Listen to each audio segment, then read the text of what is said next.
Hello, everyone, and welcome to this webinar, How to Protect Your Livelihood, because yes, we need to. With guest presenters Hans Johnson and Lorena Ortiz Schneider, presented by the National Council on Interpreting in Healthcare. I'm Rosanna Balistreri, and it is my pleasure to host today's webinar. Today's webinar is a part two to a webinar that was facilitated by Bruce Adelson back in August. That webinar highlighted in details the ProAct and the upcoming changes by the US Department of Labor and the repercussions on professional interpreters who work independently. Now, today's webinar, on the other hand, provides more practical tips on how to start your own advocacy and lobbying efforts, as well as provide information on current efforts that you can join to educate legislators and decision makers of changes that can have a great impact on healthcare interpreting. Now, because it is NCIHC's mission to promote and enhance language access at the national level, any threat to the professional livelihood of healthcare interpreters due to the upcoming and possible changes poses a threat to our mission. It is with this in mind that we wanted to follow up with the August webinar by offering a part two with a more practical approach. We hope that this information that will be shared here by our two guest speakers will be of great use to you. And with that, I'm going to actually give you a little bit, before I introduce in more details our guest speakers, let me briefly review a few housekeeping items for everyone today. So remember that this session is recorded. The recording and slide deck will be posted on our website. Regarding the continuing education credits, the webinar is only informational and does not offer any CEUs. There will be an opportunity for Q&As at the end of the presentation, but please, throughout the presentation, any questions or concerns that you may have, use the Q&A box to submit your questions or comments. We want to encourage to use the Q&A and not so much the chat, as because every time that you write anything in the chat, it will be visible to everyone. And so please do use the Q&A section for your questions and comments. And with that, I'm going to introduce our first co-presenter for today, Hans Johnson, who is a nationally renowned advocate and guide of winning coalitions. His practice in progressive victory builds diverse and stable organizations, shapes informed opinion, engages voters, and achieves sustainable breakthroughs in public policy. Now, in 2021, Hans steered a winning effort by Linguists in Pennsylvania to earn improvements in pay and working conditions in the state court system. And in 2020, he directed Advocacy to win protection in California law for the livelihoods of professional interpreters and translators. From 2012 to 2016, he applied strategies from his work on LGBT and immigrant rights to lead a successful environmental justice campaign to pass California's landmark statewide ban on throwaway plastic bags and preserve it in 2 ballot measures victories over the plastic industries. Hans is also a former board vice chair of the National LGBTQ Task Force, where he served for 10 years, and he appears regularly on Spectrum News. His commentary runs in the USA Today and major news outlets throughout California and the country, including the Washington Post, Orlando Sentinel, Seattle Times, and Sacramento Bee, and he currently lives in Los Angeles. Our second, not least important, co-presenter today is Lorena Ortiz Schneider. She comes with an MA from the Middlebury Institute of International Studies in Monterey in Translation and Conference Interpreting. And she's also an ATA certified Spanish-English translator and ATA credentialed interpreter and a California State certified administrative hearing interpreter. She has worked for the US Department of State as a liaison and seminar interpreter, and as a conference interpreter for private industry, and as a community interpreter in legal, medical, mental health, and workers' compensation settings. Lorena is a director of the ATA board and advocated with the California Workers' Compensation Interpreters Association, also known as CWCIA. to improve working conditions and pay for interpreters in working the field with the largest source of assignments for medical interpreters in the state. She interfaced with government agencies and state lawmakers, in particular with the heads of the Division of Workers' Compensation Department of Industrial Relations around adding language to the labor code, allowing for interpreting in medical treatment settings to be finally remunerated. And in 2013 on the interpreter fee schedule, 2013 through 2018, and on regulation compliance violations from 2015 through 2019. She also acts as a consultant, helping colleagues understand the complex workers' compensation systems for reimbursement, set up their businesses to successfully navigate the lien and SBR, IBR, and petition for coast systems for reimbursement. She's a co-founder of Mission Collections, a niche business dedicated to helping interpreters in the work comp system get paid. And Lorena is also the founder and chair of the Coptic America, an expansion of the coalition of practicing translators and interpreters of California. Coptic was formed to fix the misclassifications of interpreters imposed by AB 5, also known as the gig economy law that went into effect in California in 2020.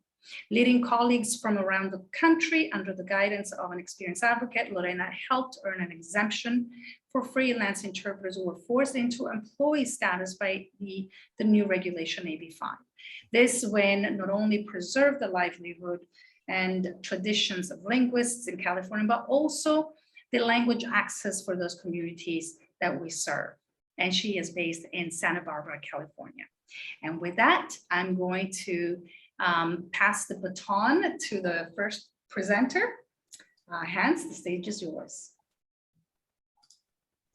Thank you so much, Rosanna. It's so wonderful to be with such a nationwide group of frontline linguists, and it's a privilege to be able to present in alliance with NCIHC, whose leadership in healthcare interpreting and in language access is such an important trailblazing leadership for the entire country, for the millions of Americans who depend on advocacy and on skilled linguists with their expertise for life and death access to healthcare in particular. The COVID pandemic has been a reminder of how essential the work of interpreters and translators with adequate expertise and training is, particularly in our healthcare settings, and the adaptations needed to accomplish that feat amidst the challenges of a global pandemic.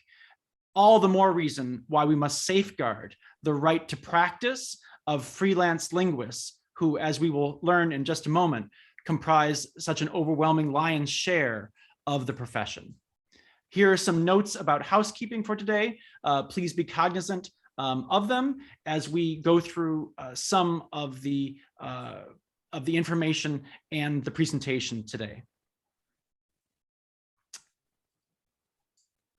Next.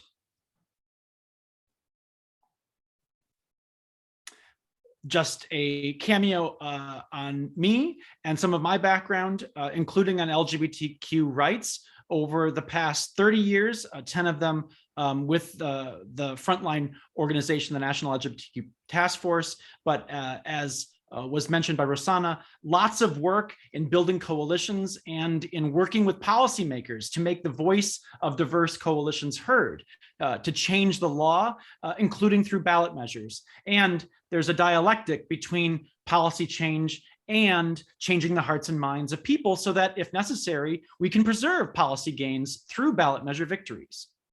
Next. The wonderful Lorena Ortiz Schneider will be offering color commentary and additional wisdom in the course of this presentation. It's been a pleasure to work with Lorena for nearly a decade, including in the 2 intense years of our work to win the passage of AB 2257 in California and to fight the imposition of misclassification onto linguists by state lawmakers. Today's presentation really is about protecting the livelihoods of linguists. And this is not just about California. This is about now a nationwide threat posed by federal legislation that is threatening to make the same errors of misclassification as California inflicted wrongly in 2019. But this really is about protecting your livelihood and using your voice as an antidote to that.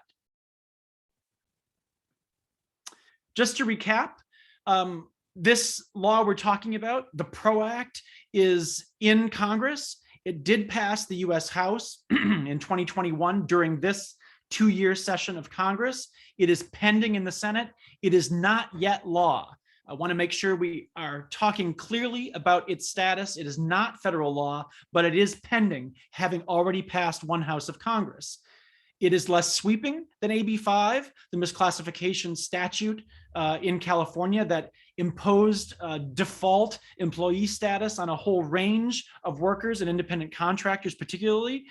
It is still quite dangerous, despite the fact that it is less vast in its scope. And sadly, like AB 5 in California, it would impose an ABC test on independent contractors, on all workers really, but with particular bite on independent contractors.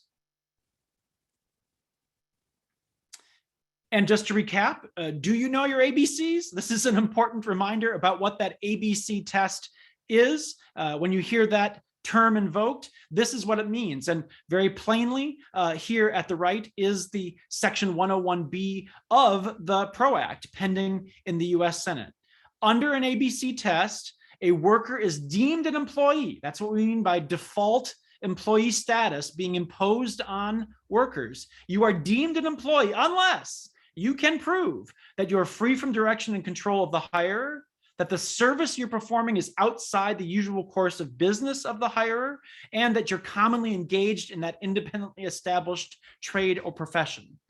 As you can see, there may be some rub in all of those, but particularly Part B needs to be looked at carefully. Next. The language services companies under this rubric would be the hirer. The language service provider would be the contractor, the translator or interpreter in this case. So as Part B states, to be a contractor, you have to be outside the usual course of business of the hirer. So contracting with a language service company would be, frankly, suspect, if not disallowed, under that framework. Thus, the So we have been down this very rocky road before in California. Next. And speaking of California, who best to put a California spin on things but our own Barbra Streisand, or a Barbra Streisand impersonator in this case. This is something that we have been down before. We have seen this effort in 2019, and boy, it was quite a fight.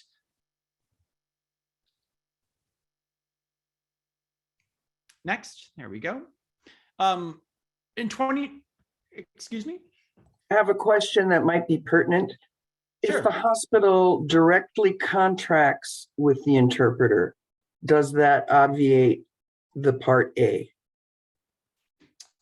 Lorena, could you answer this question, which came up several times in the course of our workshops? Right. Let's remember that prong B states that if you're in the same business as the hirer, then this becomes a problem. A hospital is not in the business of interpreting. A hospital is not in the business of translation. A hospital is in the business of curing people, of healing people, of treating people. Therefore, a hospital can hire an independent contractor, no problem. Much like, say, if you have a business, retail business selling clothing, but your plumbing in your bathroom breaks down, you can hire a plumber to come fix your bathroom as an independent contractor. You wouldn't have an issue with that.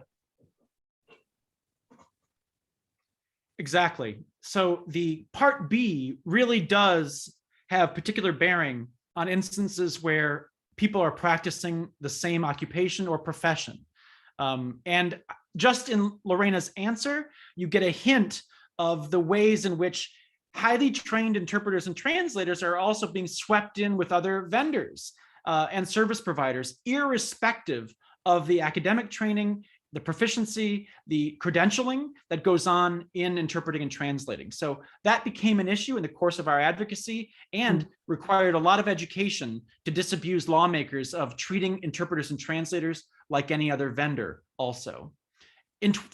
Throughout 2019 and into 2020, the wake-up call was very urgent, and it became reinforced when many language service companies, reacting to the language in AB 5, the California misclassification law passed in September of 2019, responded by issuing cutoff notices to independent contractors throughout California. The cry from the grassroots was, how can lawmakers possibly do this to us? Eliana. We have another comment that says, well, that really messes up our insistence that interpreters be considered part of the care team, doesn't it? It is any effort to impose employee status really does interfere with the flexibility of contracting with skilled linguists in a variety of sectors.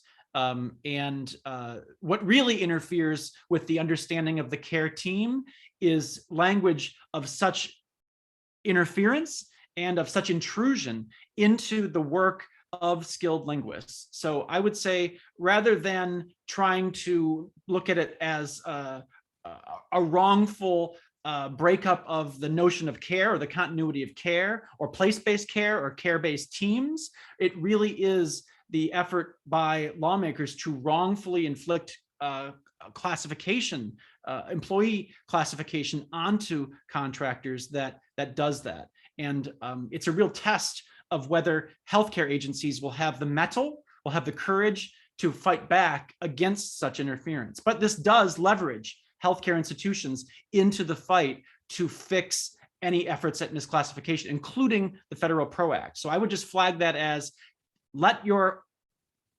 healthcare allies and colleagues, managers, administrators, CEOs know that the ProAct does portend trouble to that care-based team approach to care.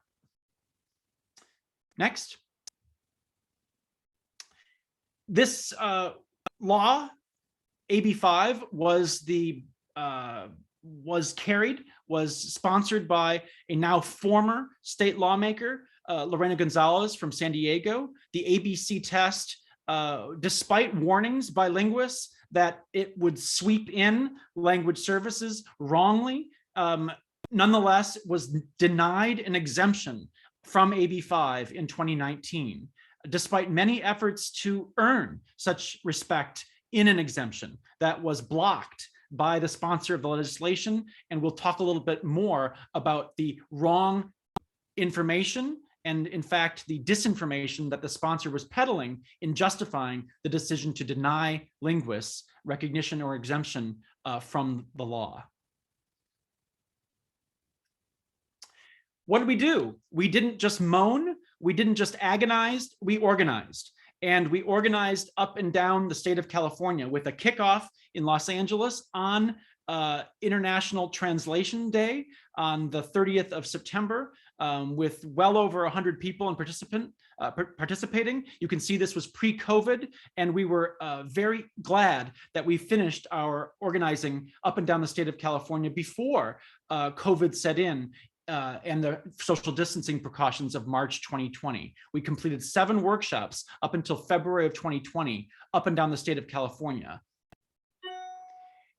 We went where people are. And if you're going to create the requisite degree of accountability with lawmakers, you're going to need to have constituents in those lawmakers' districts. We did our best to do that and found ways to organize creatively with people on the ground and to provide training and actual information to push back on the law and to get it fixed. Just to recap on what these terms mean, advocacy, you can see the root voc in there for voice. It's using one's voice to support or oppose, persuade or activate others on an issue, cause, or objective. Advocacy is speaking out to move people to engage or to take action.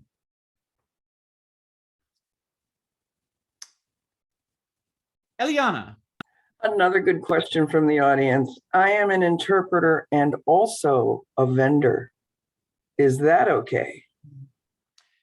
People sometimes have multiple roles. People sometimes wear multiple hats. As we will see in a statistic upcoming, not all linguists fit in only one bucket.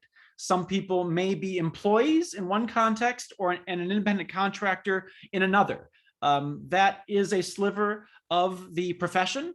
And it is worth noting that while the vast majority of linguists are bona fide independent contractors, there are some who fit in multiple categories simultaneously.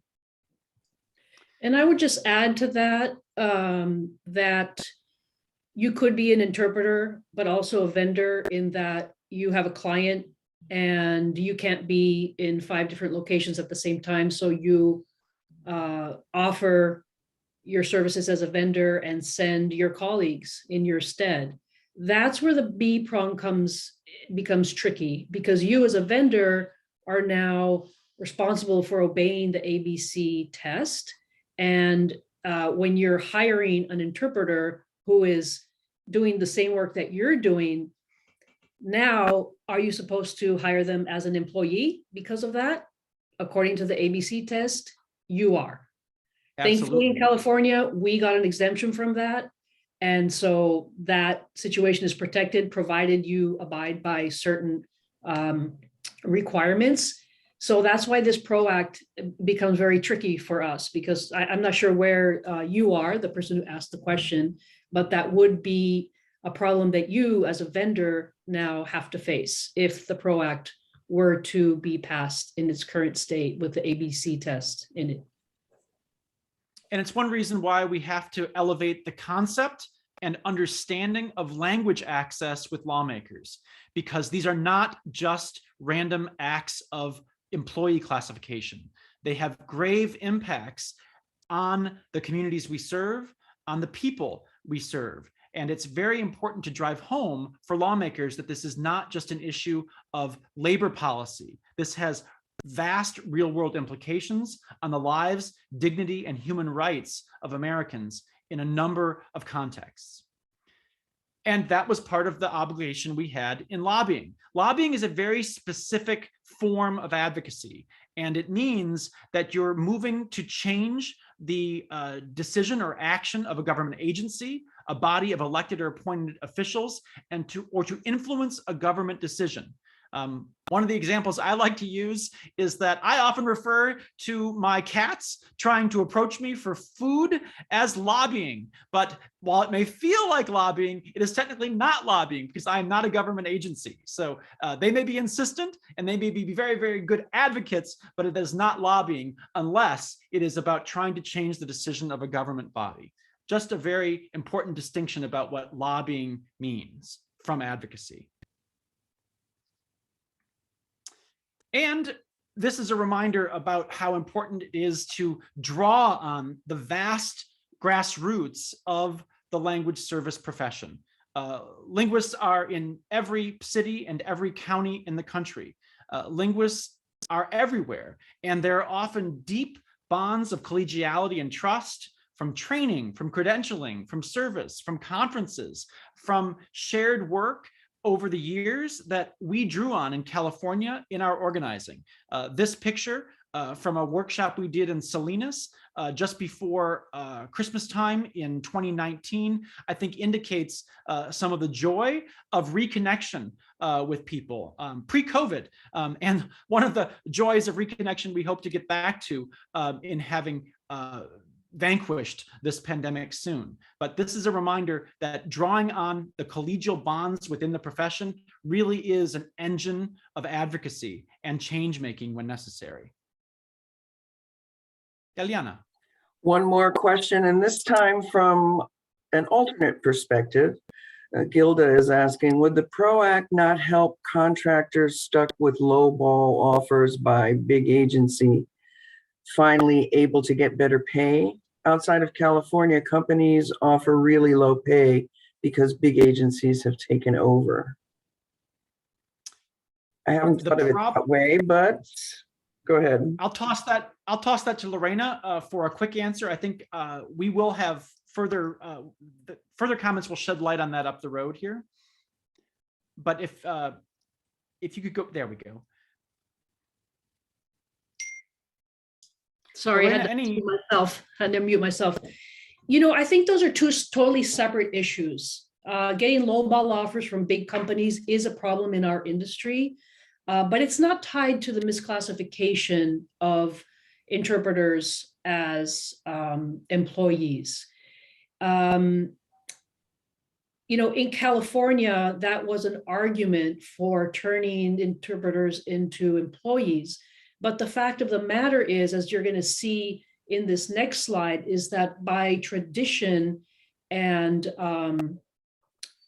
just fact, most interpreters are freelancers. And that has to do with the fact that there are different language combinations that are offered in different geographical locations. We have pockets of different LEPs throughout the state, throughout the country, depending on, you know, who settles where. And oftentimes you can't hire, let's say, I don't know, an Urdu interpreter for a full-time position in a hospital in, say, Santa Barbara, where the majority of LEPs are Spanish speaking, as an example. The issue of low pay has to do with the Bureau of Labor Statistics and how they come up with the numbers that they believe interpreters should be paid, and then government entities and other language service providers that get big contracts from government entities have to abide by. That's what's driving, or keeping rather, the prices down. But that's a completely different conversation. If you're really interested in that, give me a call. You can also tap into the Joint National Council for Languages. They are going to the Hill in, I think in February or March, February, to lobby to increase and to have the Department of Labor really look at all of the freelancers and come up with a proper number instead of what they're basing it on right now, which is just employed government employees, translators and interpreters. So apples and oranges here. I hope I answered that question. And I would also just add that it's part of the process of coming together as linguists to advocate for the profession and for respect for linguists, that we can push back against the offshoring and the degradation of pay and respect for linguists. Part of the process of fighting misclassification laws, especially federally, this is a nationwide struggle now, is helping to unite, even through events like today's webinar, linguists in the process of advocating for the profession and for the respect of the profession. And offshoring of work in the pursuit of a race to the bottom in pay is part of what we are also fighting. And that is something we can push back on by being more cohesive and having a greater presence as advocates at the state and federal level as well.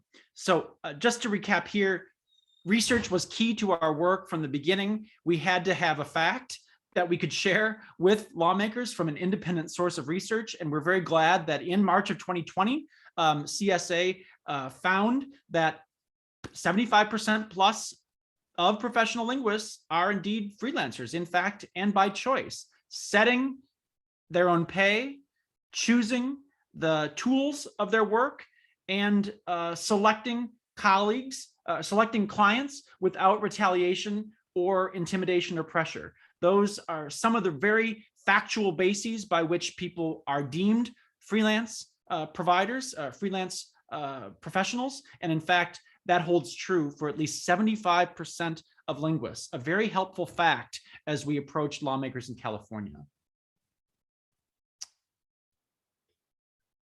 One of the most important framing incentives that we provided for linguists to speak up, to come together and speak up, is a reminder about the profession's own ethics about speaking up for independence and preservation of ethics.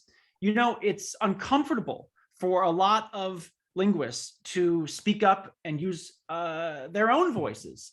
And there was a real moral, and I would even say a very intimate wrestling going on amongst many linguists in the course of the fight in California to find and use their own voice. It was one of the most gratifying aspects of this struggle, which was to give permission to linguists to speak up in their own behalf.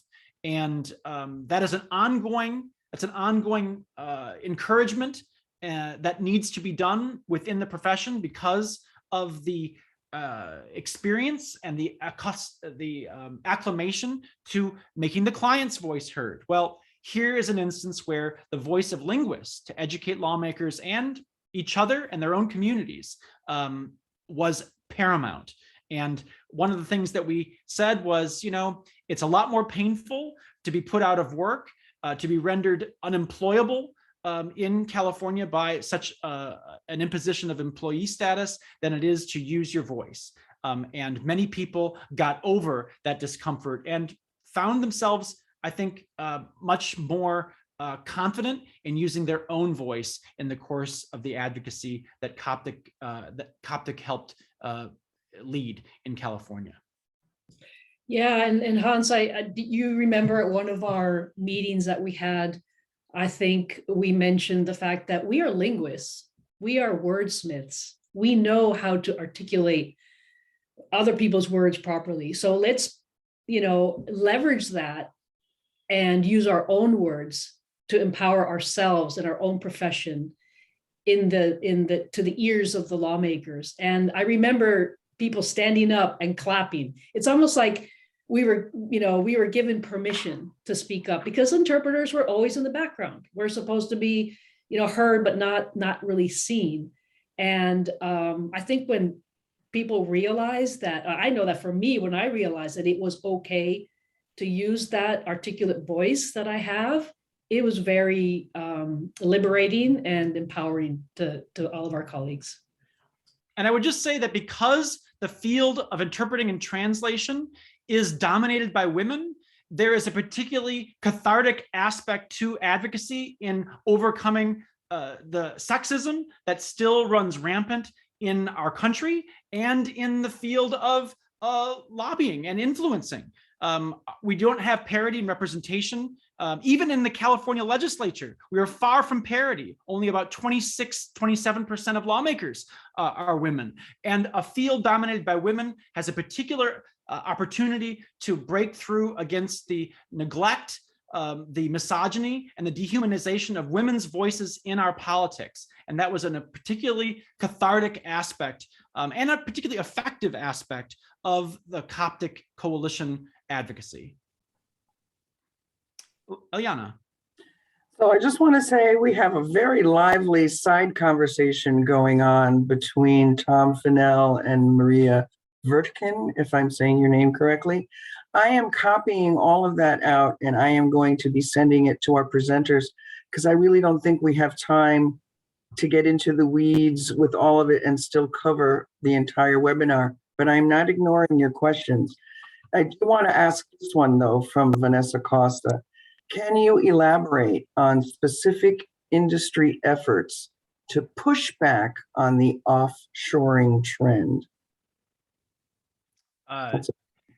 Not at this time, but I do encourage people to be in touch with Coptic America because that is an issue that we are looking at, and it's one that we hope to provide some additional information and guidance about. It's certainly one that we have to deal with in California and was part of the background in our work with lawmakers. If we are really about trying to build the California economy, instead of telling people that They have to move out of state if they want to be independent contractors. Well, then we need to take on the offshoring of work also, or the displacement of work to other countries, even if it doesn't involve going overseas to places like Canada or Mexico or Central America. But yes, that is something that we're aware of, and it's one thing that we must fight in the course of the federal advocacy to stop or to fix the ProAct in its current form. I want to get at the second hurdle that we had to deal with in California, which is really about reframing the issue for people, that it's not, as a lawmaker sponsoring the legislation may have claimed, that linguists were misclassified. No, the law itself misclassified linguists. The law was in error. The law did not reflect the reality of linguist work, as we just saw from the statistic. When you have 75% plus of a profession legitimately an independent contractor, happily and factually a freelancer, then a law that imposes employee status is the tail trying to wag the dog. We had to make sure that that was understood, and that the base of interpreters and translators throughout the state was confident in that fact and was able to articulate that to their own policymakers. Second of all, that this was not about interpreters and translators being de-skilled gig workers. This effort to pass a sweeping law, justified largely by the abuse and the exploitation of drivers and ride sharers, was not about us.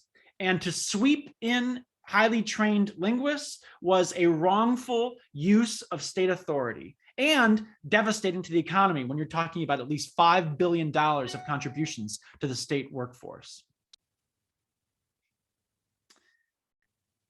This also, getting back to the profile of who linguists really are, was an opportunity to educate lawmakers about the breadth and the diversity of language service providers. Interpreters and translators are overwhelmingly women, about 2/3 women, many from immigrant backgrounds, many people of color involved, having built small businesses over years, decades in some cases, with many forms of training and credentials to show for it. And when the law is being put forward on the argument that you're trying to stop the exploitation of women and people of color and immigrants, including in the very language of Lorena Gonzalez, its sponsor, how can you profess to be doing that when you're really having the effect of sidelining from skilled work and undercutting language access by women, people of color, and immigrants, the very categories of Californians you are professing to empower and uplift? It just doesn't pass the laugh test or the smell test. And we had to also educate California lawmakers, especially those from areas where they may not have paid much attention to language services, or who were very happy, especially as the pandemic set in, to take advantage of signed language interpreters, but not wanting to give respect to signed language interpreters who were independent contractors. This is 20% of the state, and this is also about people with disabilities. The rights and dignity of deaf, hard of hearing, and deaf-blind Californians really were at stake in trying to put a stake through the heart of freelance linguists. So this was a wake-up call that we had to issue in very forthright terms with lawmakers, using the voices of constituents. Language access is civil rights. We were in the midst of a fight at the time to celebrate the 30th anniversary of the Americans with Disabilities Act, and to rescue portions of the Affordable Care Act from being struck down by the Trump administration, a fight which I know many linguists were involved in at the same time. And that became a teachable moment for the very fact that language access is human rights, that language rights are civil rights, not just in the context of non-English speakers, but also for people with disabilities. And the 30th anniversary of the ADA became a benchmark in our fight in the summer of 2020 to open up lawmakers' eyes to the reality that human rights and language access are part of the same struggle.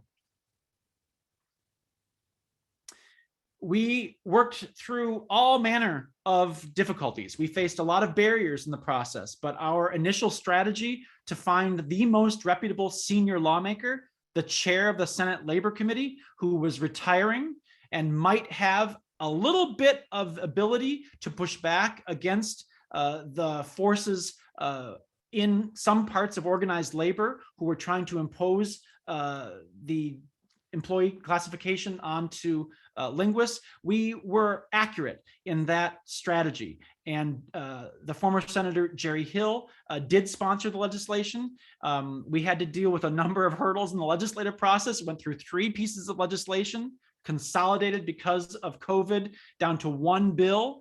But thanks to constituents, some of whom you see here of Senator Hill, we were able to get that legislation introduced, get a very helpful summary on it, and the process of fixing AB 5 was underway. We set out a goal that by Labor Day of 2020, we wanted the cleanup bill respecting linguists to be passed, and we were on our way towards that goal just 2 years ago this week when Senator Hill announced the sponsorship of SB 900.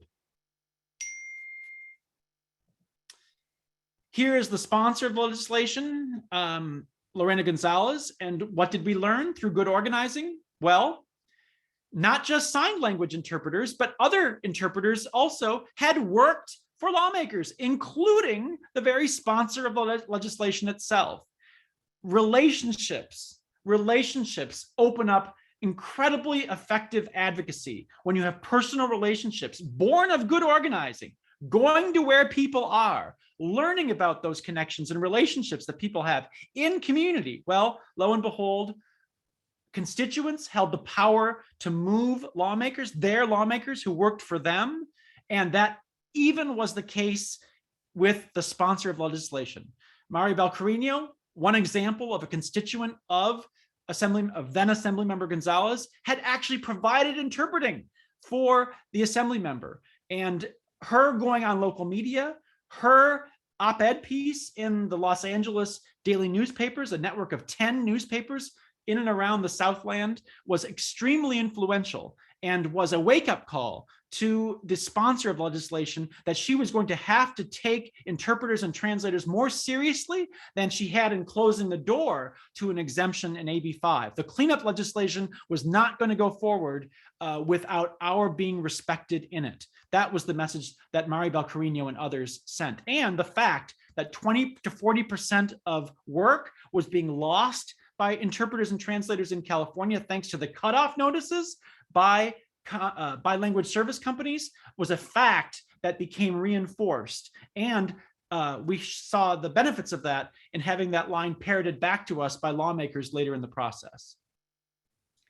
Yeah, and I'd like to add here that we shouldn't forget that AB 5 contained certain exemptions for certain professions, lawyers and doctors among them, people that we work with routinely, right, as interpreters, especially in the medical fields.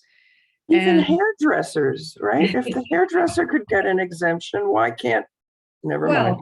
And good point, Ileana, but not only that, but picture hanger-uppers and dog walkers also got the original exemptions. So what we fought for in 2020 was for an exemption for professionals, for knowledge-based professionals that we are as interpreters. And, you know, for the Assemblywoman, the former Assemblywoman Lorena Gonzalez, to deny that to us based on facts that you will see later on down the road that were not true was just really unacceptable.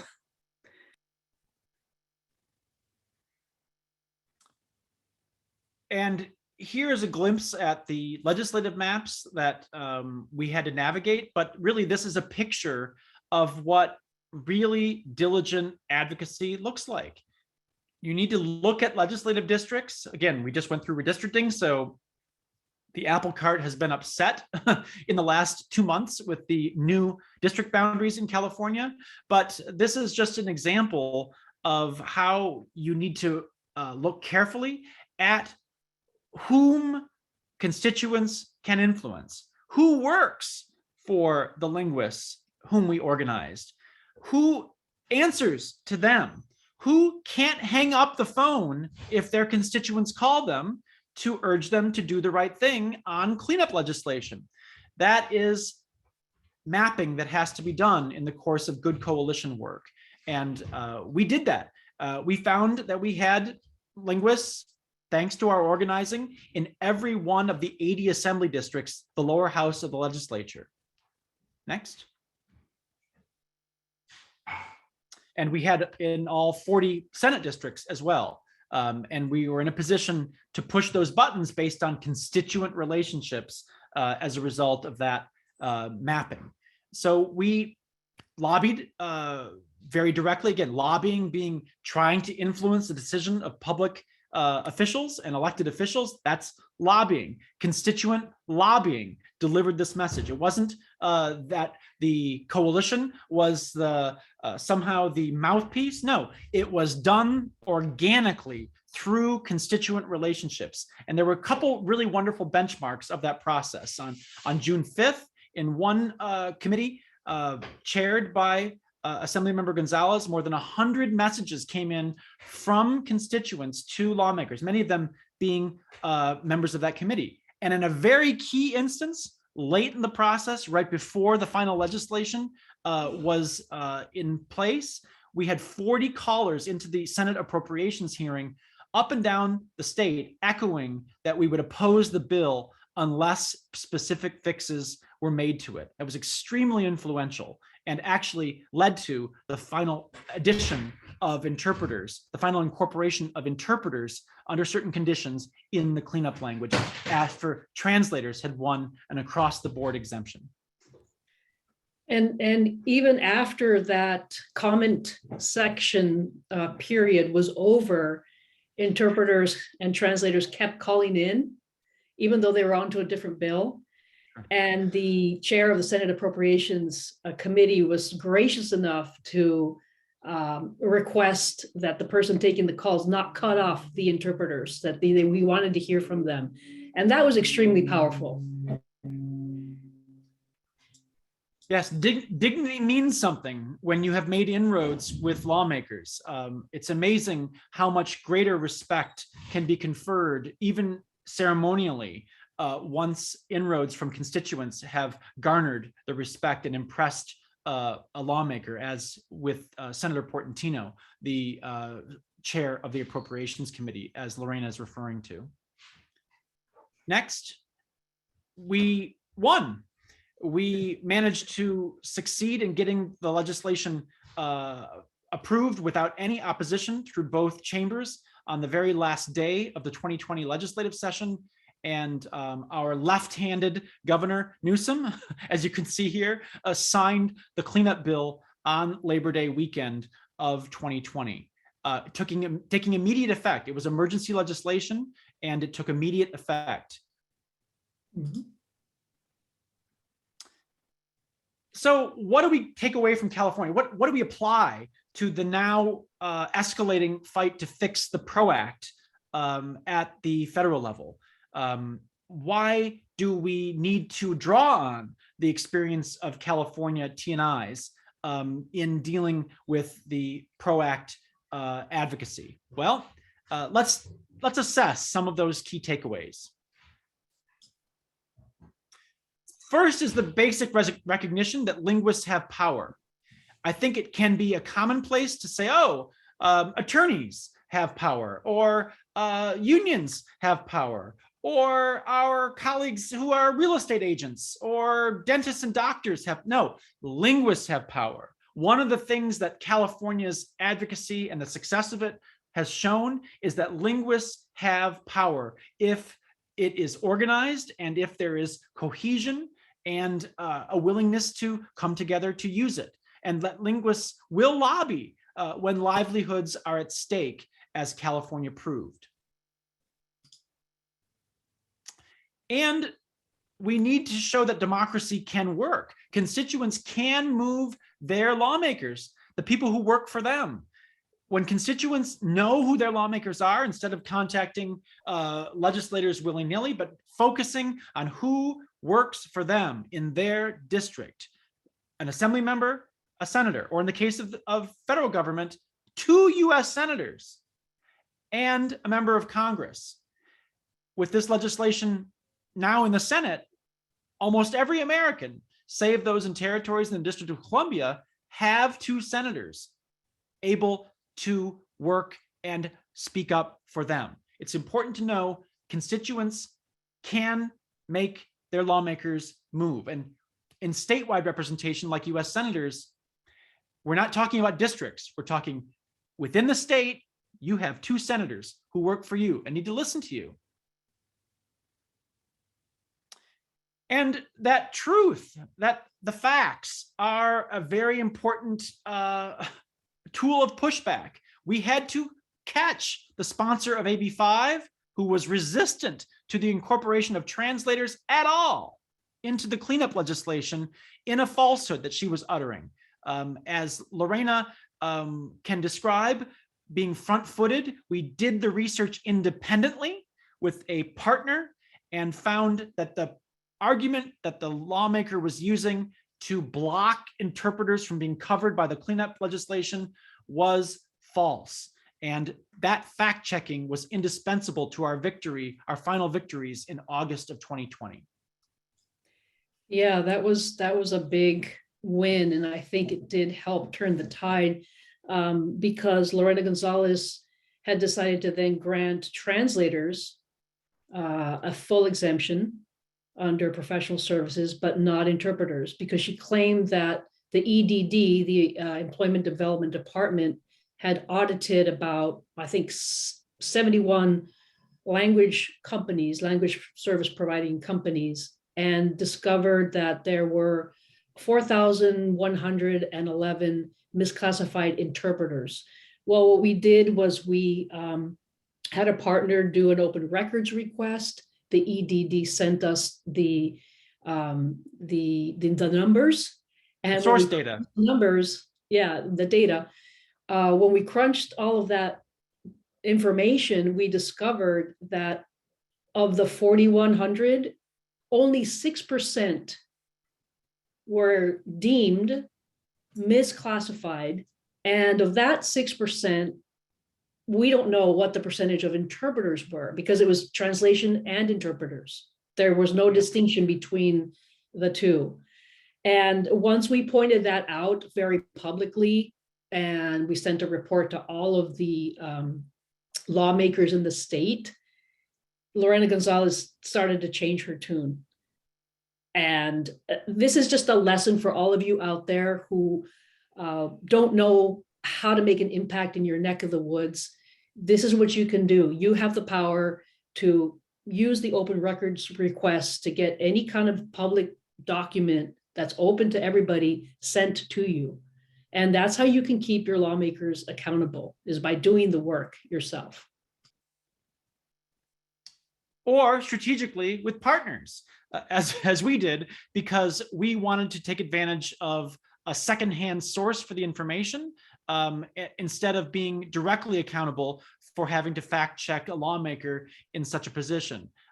So it was a very deft move on the part of the coalition, and it is a reminder. Lorena's very enterprising, good research on the open records request put us in a position to shed the light of truth on a false claim by a very powerful lawmaker, and it did turn the tide. But truth doesn't tell itself, and I want to be clear that we can fall victim to believing that something true must have its own jet propulsion towards the recognition and towards becoming understood and acted on. No, it doesn't work that way. You have to make sure that you get the truth out. You have to ensure that you use the channels of public knowledge and the fact-based press to get truth and voices of of information out. Diverse voices as well. It can't just be the same talking heads or the same insiders. We managed to leverage the voices of translators and interpreters from San Diego up to Reading and the Siskiyou into the local newspapers. Sometimes with the consolidation of news outlets, they managed to run in multiple papers at the same time, and on news outlets from Sacramento that have statewide distribution. The truth doesn't tell itself. You have to make sure you use your voice and voices, including in La Opinión, the largest circulation Spanish language newspaper in the country with a very effective website. We did that, and it had a lot of impact on lawmakers. And in particular, we told the story of life or death language access. I want to give a shout out here to Jose Garcia, now a council member in the Alpine city of Bishop.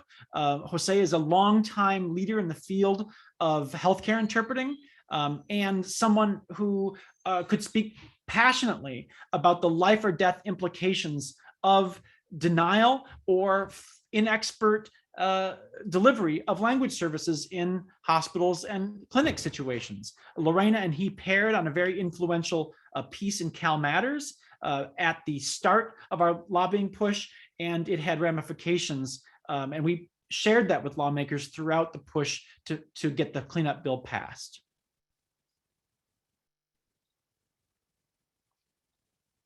And a reminder that low dollar fundraising is a form of organizing. You know, building a large base of small donors is a really powerful way to fund a coalition. We built more than 400 individual donors of $35, $50, $100, $150, $500 up and down the state of California. And we made that buy-in work in terms of people's willingness to talk to their lawmakers on top of giving. But it's a really important part of organizing. You can't move a vehicle without fuel. And if you draw that fuel from a wide variety of places, it can really help give the coalition extra torque and traction in the course of your advocacy when you're drawing on a large base of individual donors. It's also extremely sustainable, and you do not live in fear that any one single source of money is going to cut you off or hold up your program. And a reminder, as Lorena said, linguists are wordsmiths, and linguists are often on the front edge of use of technology, especially as COVID set in. How many people used FaceTime for doing work, interpreting? How many people used Zoom to do connection with clients? Well, that's what lawmakers shifted to doing in April of 2020. And it's amazing that the fluency of frontline linguists in using these tools of communication was really indispensable to our forcefulness in getting the lawmakers who worked for us onto those Zooms to affect the legislation and effectuate its passage. So it's worth pointing out that this is not just about policy. One of the lessons from California in all the cutoff notices that hit starting in the fall of 2019 is that even the confusion that the ProAct can inflict, that federal lawmakers are moving in HR 842, the ProAct, towards doing something like imposing an ABC test nationwide, can create confusion that is detrimental to independent contracting and has a very direct effect on language access as it chills the ability to hire and engage independent contractors. One point that I believe the Abramson predecessor to this webinar, in the prior webinar in August, may have brought out is that this change is not just about the National Labor Relations Act and the right to organize. That's one of the arguments being put forward by some of its sponsors, and even coming out very sneakily from some Senate offices based on a talking point circulated by the labor sponsors of the legislation. No, this could have spillover effects onto the interpretation and application of the Fair Labor Standards Act as well. This is not just isolated to the NLRA context. And finally, this is still fixable because it is lodged in the Senate. And one of the things that linguists often say, or any professional says, is, well, did we know this was coming? How could we have nipped this in the bud? Couldn't we have been more proactive? Well, now is the time to be proactive on the ProAct. This is the time to nip it in the bud before it gets passed. Next. Here's just a recap on section 101B of the ProAct we touched on earlier. Next. Just a reminder about what those terms mean, how it really does gore the ox of linguists. And the language service company relationship is an anchor of many linguist professional lives. In the range of clients that you work for, that this can be 15, 30, sometimes even more of your share of revenue and of the time you spend. So taking away the ability of linguists to work with language service companies because of that prong B could devastate the entire profession, in part because of the mainstay role that language service companies play for linguists. It's a $55 billion a year industry, and really, can we afford to have an essential profession and trade be devastated? This is a reminder about the ABCs of contact. Know who your two senators are and reach out to them. Here is the switchboard number. You can reach any member of Congress or Senate using that general capital switchboard number.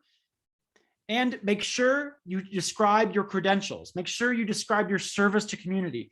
Put a face on who this is calling your senators. Make sure they know the particularities of your work and the contributions you make to community. And get a name for the staff person you speak to. And when I say here, get commitment to confirm, what that means is, yeah, you're going to send an email if you get an email address. Don't just rely on that standard email form on a website going off into the ether. No, get an email address, follow up with a specific person, and get a confirmation that they will send an email back to you to confirm receiving your email before you send it. That is a wonderful way to build confidence and accountability in the advocacy with your own Senate or member of Congress. 2 offices. There's not just the Capitol office, there's the district office. Senators often have multiple district offices in a state. So try to have a relationship in both the Capitol office and the district office. And how do you know you've really hit pay dirt? When you get the confirmation of someone asking, as a constituent, well, how can I help you?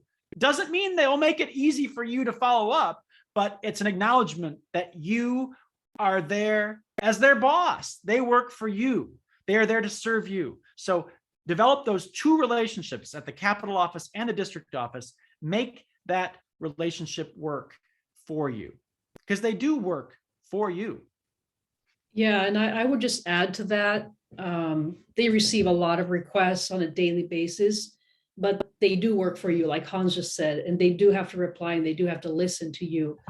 So don't be satisfied with a automatic email saying, thank you for your inquiry, we'll let you know down the road. No, call them up again, follow up with an email. And what that does is it establishes a relationship between you and them, not only for whatever particular issue you're calling in, like say in this case about the ProAct, but for anything else that's going to be happening in your state that affects language access, that affects you as a medical interpreter. Because once you start forming those bonds with people, they remember you. And then down the road, when they are developing policy or introducing a bill that has to do with something that affects us as interpreters, they're going to remember your name and they're going to call you and they're going to go, oh, hey, what do you think about this? Or where can I get more information about that? This is something that I've been doing over the last 12 years in the state of California, and it continues to reap benefits to this day, which is beautiful to see, because I think finally interpreting is gaining more and more recognition, thanks to a lot of colleagues in our profession, not to mention Catherine Allen and Barry Olson with Interpret America.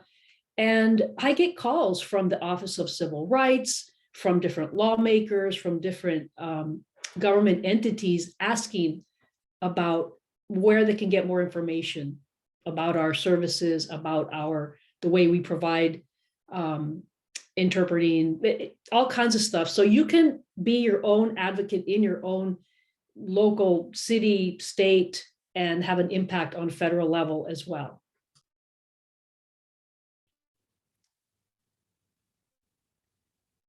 And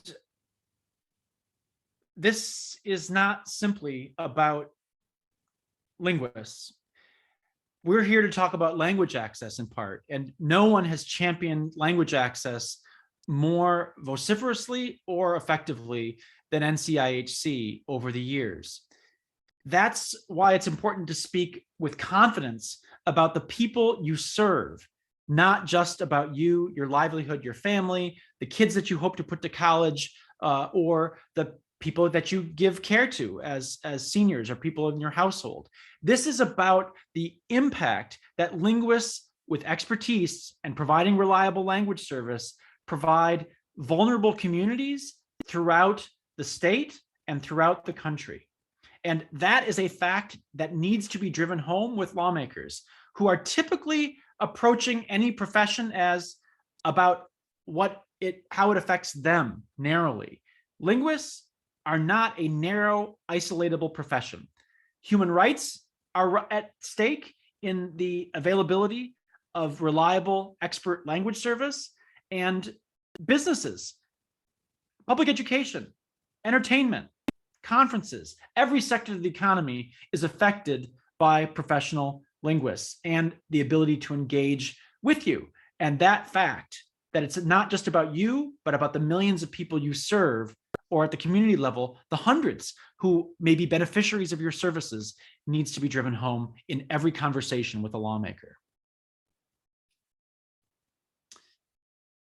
So, as Martin Luther King said in talking about an inescapable network of mutuality, it's the fabric of accountability that needs to be strengthened.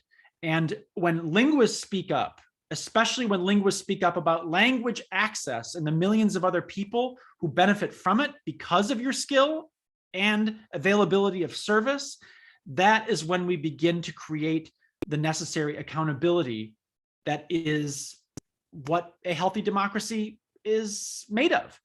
We showcase that we live in a democracy when we make democracy work. And we only do that by using our voice and speaking up on behalf of not just ourselves, but the people that linguists serve.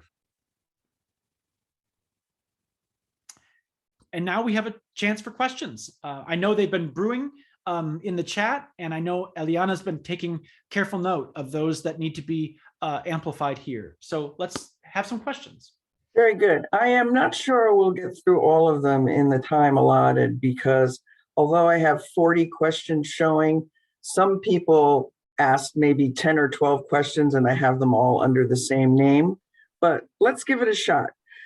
One of the first ones, given the, I guess, lack of success of Congress and pushing through legislation, comes from Fabio Torres, who says, do you think this bill will pass at all?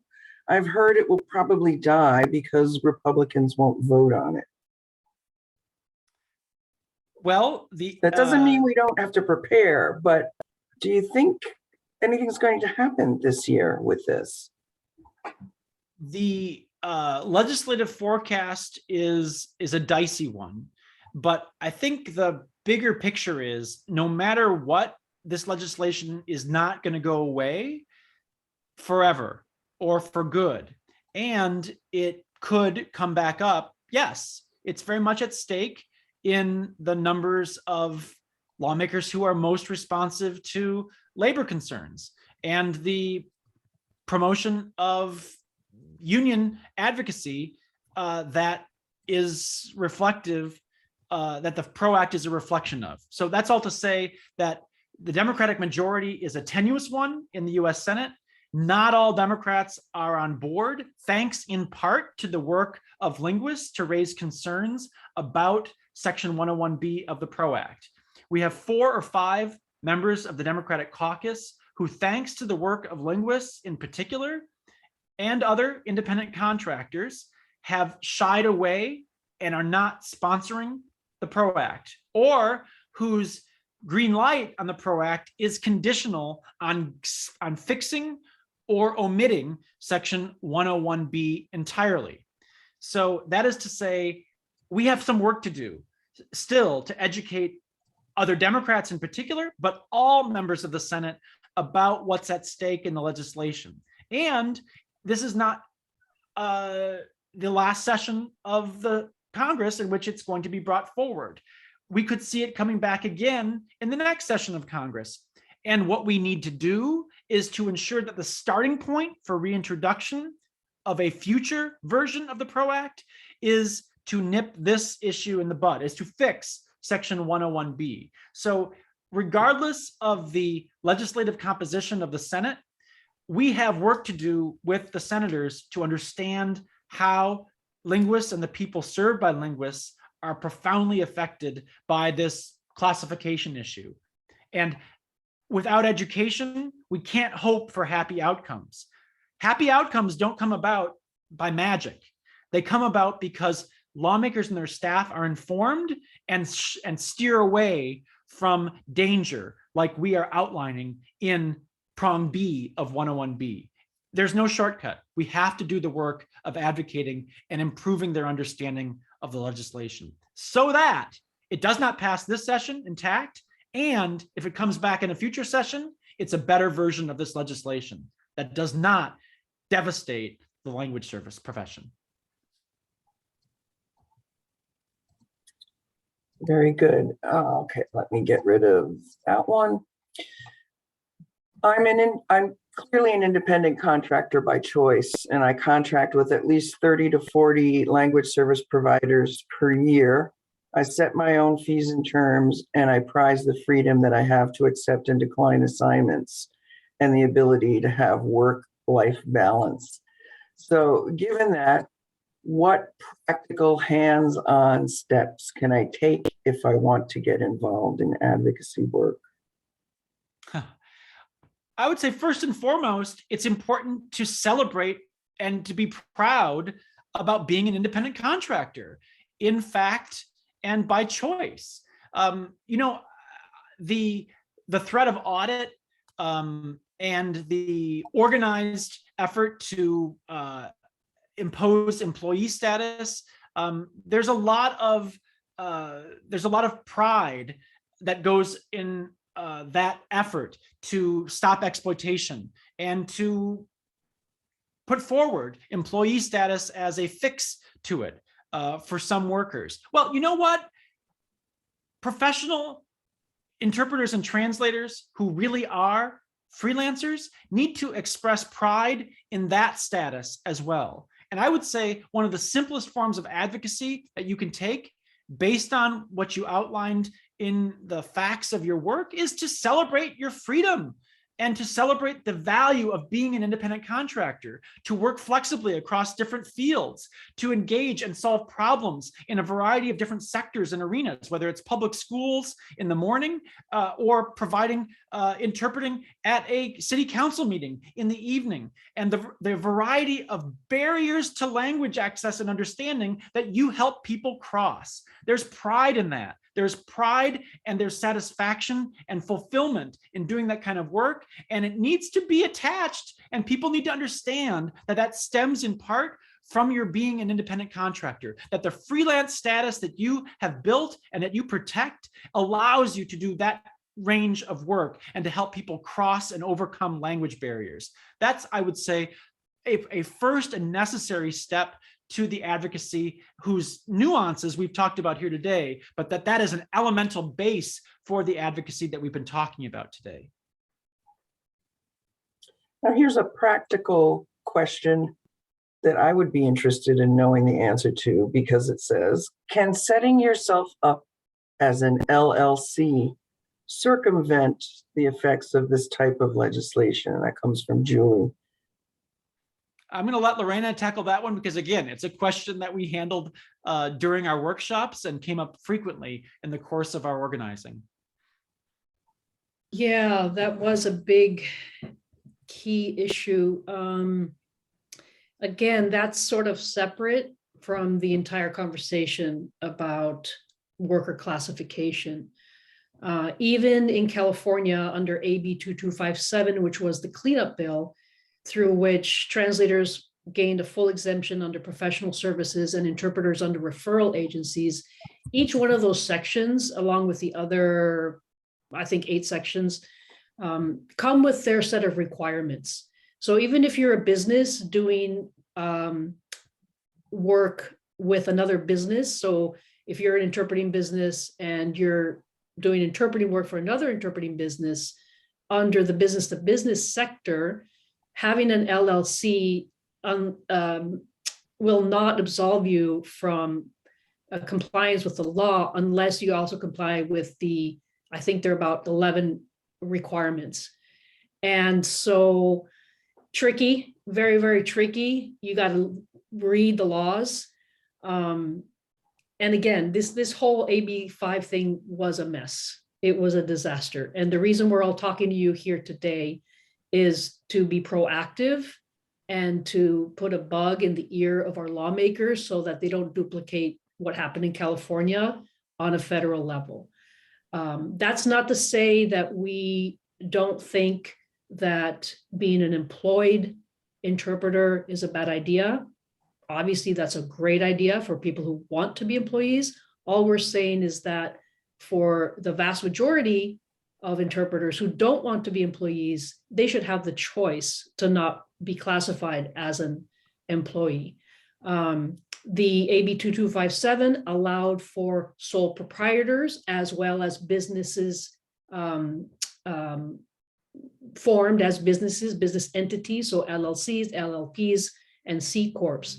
But sole proprietors are also considered on the same level and standing. Therefore, you may not have to go through the added expense of forming an LLC and all of that, what that entails. In California, for example, you have to pay the state $800 a year for the privilege of being an LLC. And then when you do your taxes, you have to hire, a tax accountant to do all of that, as opposed to being a sole proprietor. So you really want to look at what the laws are that govern your state around that. In California, it's AB 2257. If you have more questions about that, feel free to contact me directly, because I've gone through that law with a fine-tooth comb, dozens, if not 100 times, and I can pretty much dial you in. I am really glad Lorena covered exactly that. I was hoping that's exactly what you would say, Lorena. Thank you. That yes, sole proprietors are protected explicitly under the recognition for interpreters in the state, in the new law, and that the conditions for interpreters practicing in California as contractors is pretty easily met. It's worth reading through that and learning how to make sure you satisfy those conditions. It is fairly accessible and readily done. And we were heard in pushing for broad respect and protection for interpreters under that language. It's false to say that it is impracticable. It's false to say that that was still way too stringent. As Lorena said, lawmakers heard us, and not having wanted to incorporate interpreters, the interpreters were broadly exempted from the law. Not entirely the way translators were, but still very easy to fulfill the conditions under the respect for interpreters in 2257. Oh, this is a good one. I am working as an independent contractor with multiple agencies because of the limited availability of jobs in the language that I interpret for. So I don't even get what would be considered part-time hours at any one of these agencies. I get random assignments and often no assignments. However, I still must pay for my business license and renewal of my certified credentials, which is a financial burden to me. do I have any choice what role I can play to the new law when it comes into being? Huh. Well, And that's from First, Islam. first I would say it's not a law, and we shouldn't expect that it will become law. I think the federal bill at this point is very much in abeyance, but we have to be proactive in shaping it. So I would not assume that we are at risk of its being inflicted at this point. However, the example from California shows that pushing for recognition by your clients is a helpful way of letting them know that you will not accept crumbs or scraps, and opening up the possibility that they can be on the same side in talking to lawmakers about access to your expert skills. There's something that can help transform the client relationship when you speak up on your own behalf and lawmakers listen. And it increases the bargaining power of workers, of independent contractors in some ways, to engage in that advocacy and win respect. So I would say, reach out to your lawmakers. We just had an example just this week where someone reached out to the coalition saying, look, I'm being nickel and dimed and I'm being deprived of fair and respectful pay by a vendor that's a public agency. What can I do about that? What's the answer? Go to the people who work for you. Go to the lawmakers who are responsible for that problem. So I would say, find out who your lawmakers are locally, engage with them about the issue, and see if that doesn't give you some added traction in dealing with your, be it public or private, in dealing with that issue. Obviously, it has particular impact if it's a public client, but find out who works for you, be in touch with them, and use your voice as an advocate, which will help give you leverage in pushing back on your client. Maybe your client can then be an ally in the course of advocacy instead of a no-good-nick or I would, yeah, Hans, and I would also dovetail on what you said. That was brilliant. But if you're in a rare language and you only get certain number of requests a month, and you do have your certification to keep up with and your business license, et cetera, believe me, those language service companies need you and want you when they have a client that needs that language pair. So raise your rates. I know we're not talking about rates here, but inflation is going up, right? Cost a cup of coffee. I just bought a cup of coffee today and it was double what it was last year. Raise your rates. Don't be afraid. A lot of interpreters are afraid to raise their rates because then they won't get called. Total opposite. So you can also negotiate with these language companies and say, hey, you know, this is my situation. Would you like to contribute to paying my recertification? I mean, you get creative with it, okay? The example that Hans just gave, a colleague of ours in California was getting nickel and dime by the courts. I put her in touch with one of my colleagues who runs some of those courthouses, and literally within the same day, she got her contracted rates with her mileage and travel paid, which is what she was getting a difficult time. And she was in a rare language. She was in a very rare language. So contact the people that you know. Being in forums like this, relate to all of these people that are here, because somebody might be able to help you down the road when you need help. And, you know, but what do they say? Rising tides lifts all boats, right? So we're all in this together. Okay, we got another one about offshoring because it has really affected many of us. My state of Washington, the major LSPs, all, as soon as the pandemic started, boom, Costa Rica, Mexico. So the question is, one of the greatest threats to US-based interpreters and translators is that many of the largest language service providers are moving their operations offshore. Over the past year, and this is Vanessa saying, Vanessa has personally met more than 60 healthcare interpreters, the majority nationally certified, who have been displaced by call center offshoring and left unemployed in places like Florida, Texas, and Puerto Rico. And I'll add me in Washington. The call centers were closed, many abruptly, and relocated to places like Mexico and Costa Rica. That's another whole thing, but it is directly tied into what's happening. People are running away from the headache of this classification and just offshoring the jobs. Well, let me just speak to the change in tone that we've had in the last year from the top of our government. The focus on infrastructure and human infrastructure is an incredibly helpful one for interpreters and translators, and securing the ears of lawmakers at the federal level and the state level over making real and holding true to the commitment to infrastructure improvement.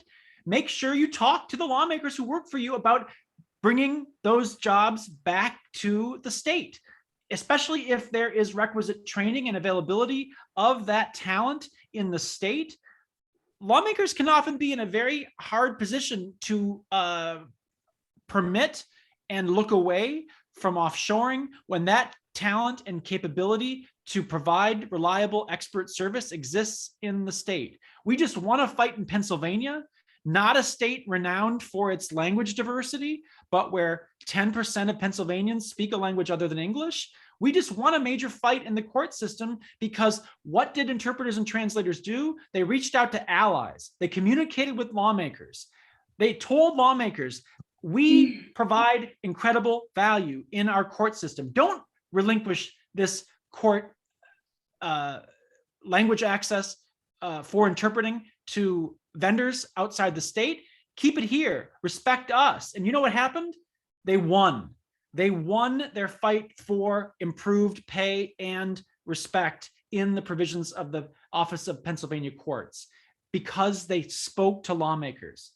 And I'm not saying it's a panacea, but I'm saying, especially with the federal commitment to infrastructure and human infrastructure, state and local advocacy, you can put lawmakers in a bit of a pinch with this twofold pressure: national debate on infrastructure, local advocacy for respecting and building capacity in the state. That's how we can help stop offshoring. Eliana, we're getting close to closing time, so Yep. I think, if any of you have further questions for Hans or I, feel free to contact us, visit our I've got them website. all on a document. I'll be forwarding them to you. The one thing that I will mention is that we need to have a little bit better clarity and definition around the word linguist, because it's being used as synonymous with interpreter and translator. And it is kind of an umbrella term, but it is not also really synonymous with interpreter and translator. So I don't know if we need to come up with a new word, but that is something maybe that was done to distinguish trained professional work from gig work. But It was actually, Eliana, because, it affects more than translators and interpreters. We have localization experts, we have project managers, we have voiceover talent, we have closed captioning for the deaf.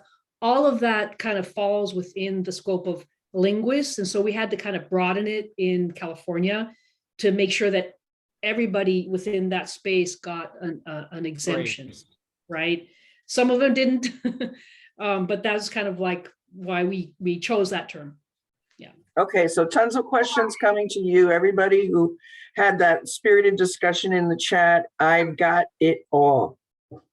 Thank you so much, Eliana. And I would like to say that I want to reiterate that NCIHC position is not veered toward one side or another. Again, I want to remind everyone that our mission is to promote and enhance language access. Whether interpreters are employed or contracted interpreters, the livelihood and the healthy livelihood, professional livelihood of interpreters will have an impact on language access. And that is why we invited Hans and Lorena to tackle this conversation, to have this conversation with you today without any particular inclination. But we do know as a data that 80+% of interpreters in North America are independent contractors. And so we could definitely not avoid a discussion on what could possibly happen and how it would impact interpreters, because whatever happens to interpreters, it will have an effect on the community of patients with communication vulnerabilities. And so we certainly couldn't turn away from that. So with that being said, on behalf of NCIHC and today's attendees, we thank you, Hans and Lorena, and we want to thank you for sharing this information, these practical steps for advocacy with us. And we want to thank everyone who was able to join today, who engaged in a very dynamic and hopefully a conversation, lots of conversations and lots of good comments made in the chat that will continue to happen in other settings. We do hope sincerely that professional organizations can also take a closer look also at this issue and also be very proactive in continuing these conversations state by state. And with that, I have just a few announcements before we end today. As most of you are aware, the Home for Trainers is set to launch its webinar series in 2022. Some of you may have already seen the announcement of our first webinar happening on February 3rd. The title is Virtually Present, Preparing Healthcare Interpreters to Thrive in Remote Modalities, with guest presenter Elizabeth Gilman-Salter. And this webinar will be hosted by Jaime Fatas-Cabeza, Director of the Undergraduate Degree Program in Translation and Interpretation at the University of Arizona. We will continue to share more details of any upcoming topics as they become announced. And the Home for Trainers Webinars Work Group is looking for new members. Please email us to request more information about participating in the work group and submit your interest to through our NCIHC website. Finally, we encourage all trainers to visit our website and look at our resources for trainers working with interpreters of languages of limited diffusion. You can also find recordings of past webinars in the trainer series, many of which have been approved for continuing education. Thank you again. Thank you. Great job, everybody. Thank you. Thank you very much. Bye-bye. Thank you, everybody. Have a great week, rest of the week. Ciao. Bye-bye.